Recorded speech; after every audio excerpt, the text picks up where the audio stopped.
नाज़रीन आदाब, मैं हूँ असलम परवेज़। मौलाना आज़ाद नेशनल उर्दू यूनिवर्सिटी के इस तालीमी ख़बरनामे में आपका इस्तक़बाल है। आइए सबसे पहले नज़र डालते हैं आज की सुर्खियों पर।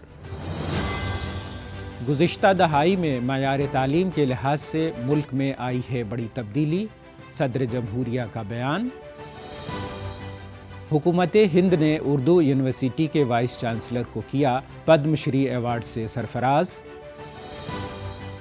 और उर्दू यूनिवर्सिटी में महात्मा गांधी की सहाफ़त पर सहरोज़ा कौमी कॉन्फ्रेंस का हुआ इनेकाद। और अब ख़बरों की तफसील। सदर जमहूरिया द्रौपदी मुर्मू ने 76वें यौम जमहूरिया के मौके पर कौम से ख़िताब करते हुए कहा कि पिछले 10 बरसों में भारत के निज़ाम तालीम में नुमाया तब्दीली आई है। उन्होंने तालीमी मयार, बुनियादी ढांचे और डिजिटल शमूलियत में होने वाली पेशरफ्त को भारत के रोशन मुस्तक़बिल के लिए अहम करार दिया। द्रौपदी मुर्मू ने कहा कि हुकूमत की जानिब से तालीम के शोबे में सरमायाकारी और कोशिशों के शानदार नताइज सामने आए हैं। उन्होंने कहा कि तलबा की तालीमी कारकर्दगी में उम्मीद के मुताबिक काबिल ज़िक्र बेहतरी आई है। उन्होंने ये भी कहा कि खातून असातिज़ा ने इस तब्दीली में अहम किरदार अदा किया है। मुख्तलिफ सतहों पर इलाक़ाई ज़बानों को ज़रिए तालीम के तौर पर फ़रोग़ देना एक अहम कदम है। भारत के गणतांत्रिक मूल्यों का प्रतिबिंब हमारी संविधान सभा की संरचना में भी दिखाई देता है। नई तालीमी पॉलिसी 2020 के नफाज के मौजू पर ओडिशा में 3 रोज़ा कौमी वर्कशॉप का इनकाद अमल में आया।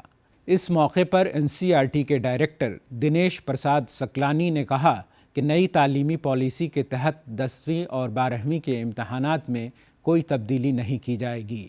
उन्होंने वजाहत की कि इस पॉलिसी के तहत ये इम्तहानात जारी रहेंगे और तलबा को इस सिलसिले में किसी उलझन का शिकार होने की ज़रूरत नहीं है। 5वीं और 8वीं दर्जा के इम्तहानात तलबा की सानवी तालीम में मुंतकली को आसान बनाने के लिए मुनक़िद किए जाते हैं।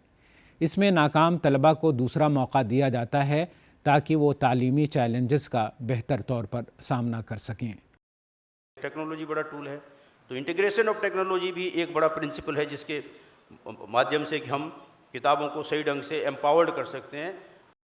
मौलाना आज़ाद नेशनल उर्दू यूनिवर्सिटी के vice chancellor professor Syed Ainul Hasan को हुकूमत हिंद ने उनकी अदबी और तालीमी खिदमात के एतराफ़ में पद्मश्री से सरफराज किया है। इस बात की जानकारी यूनिवर्सिटी के रजिस्ट्रार प्रोफेसर इश्तियाक अहमद ने एक प्रेस रिलीज़ में दी। मानू के हरदिल अजीज़ वाइस चांसलर जनाब सैयद ऐनुल हसन साहब को पद्मश्री से नवाजा गया है। आप सबों के बिहाफ पे अपने वाइस चांसलर को मुबारकबाद पेश करता हूँ।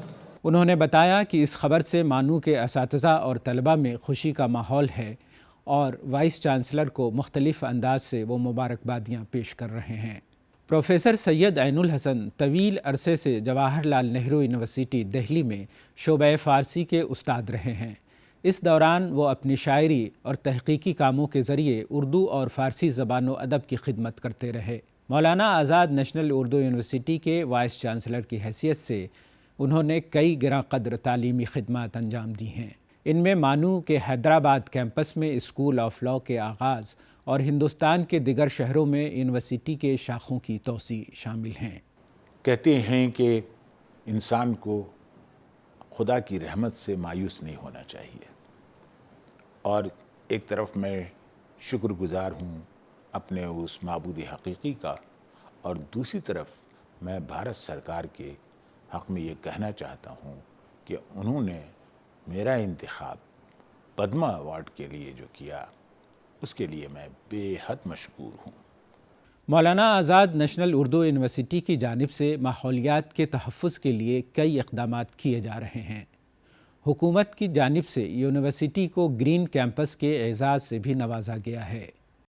काबिल ज़िक्र है कि मौलाना Azad national Urdu university campus में एक बायोडाइवर्सिटी पॉन्ड कायम किया गया है, जहाँ मुख्तलिफ़ किस्म के परिंदों और पौधों के तहफ़्फ़ुज़ के इक़दामात किए जा रहे हैं। इन इक़दामात की वजह से नक़ल मकानी करके आए परिंदे भी नज़र आ रहे हैं। इस सिलसिले में हमारी टीम ने यूनिवर्सिटी के vice chancellor professor Syed Ainul Hasan साहब से बात की। ये बायोडाइवर्सिटी पॉन्ड बनाया जिसके लिए सेंट्रल गवर्नमेंट ने ہم کو اس پر انعام دیا.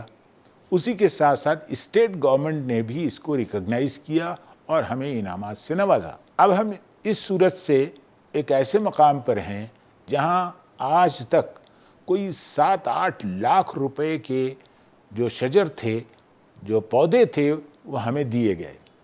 اور یہاں اب ایک خوبصورت ماحول ہے جہاں دور دور سے پرندے آ رہے ہیں. مہاتما گاندھی ماضی ہی نہیں مستقبل بھی ہیں. وہ اختلافات کے قائل تھے مگر اختلافات کو باہمی مکالمے سے حل کرنے کے فارمولے پر یقین رکھتے تھے. ان خیالات کا اظہار انڈین سوسائٹی آف گاندھین اسٹڈیز کے صدر پروفیسر ستیش کمار رائے نے کیا.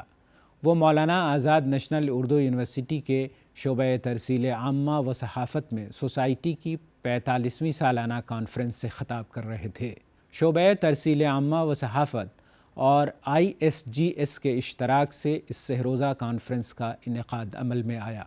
اس کا موضوع تھا مہاتما گاندھی کی صحافت اور عصر حاضر میں اس کی معنویت. اس کانفرنس کے افتتاحی اجلاس کی صدارت یونیورسٹی کے وائس چانسلر پروفیسر سید عین الحسن نے کی. اپنے صدارتی خطاب میں انہوں نے کہا کہ گاندھی جی اور ہندوستان کی جدوجہد آزادی پر ایران اور وسط ایشیا کے مفکرین نے بھی بہت کچھ لکھا ہے. گاندھین اسٹڈیز کاشی ودیا پیٹھ کے سابق ڈائریکٹر پروفیسر آر دویدی نے کلیدی خطبے میں کہا کہ ہندوستان ایک مخلوط تہذیب کا حامل ہے. اس کی بقا گاندھی کے نظریات میں ہی مضمر ہے. انہوں نے کہا کہ گاندھی جی عدم تشدد اور باہمی بھائی چارے کو صحافت کے ذریعے عام کرنا چاہتے تھے تاکہ ایک پرامن اور ترقی یافتہ ملک کی تعمیر ہو سکے. آئیے آخر میں پھر ایک بار نظر ڈالتے ہیں آج کی سرخیوں پر. گزشتہ دہائی میں معیار تعلیم کے لحاظ سے ملک میں آئی ہے بڑی تبدیلی، صدر جمہوریہ کا بیان. حکومت ہند نے اردو یونیورسٹی کے وائس چانسلر کو کیا پدم شری ایوارڈ سے سرفراز. اور اردو یونیورسٹی میں مہاتما گاندھی کی صحافت پر سہروزہ قومی کانفرنس کا ہوا انعقاد. آج کی خبروں میں فی الحال اتنا ہی. آئندہ بلیٹن میں آپ سے پھر ملاقات ہوگی. تب تک کے لیے دیجیے اجازت. آداب.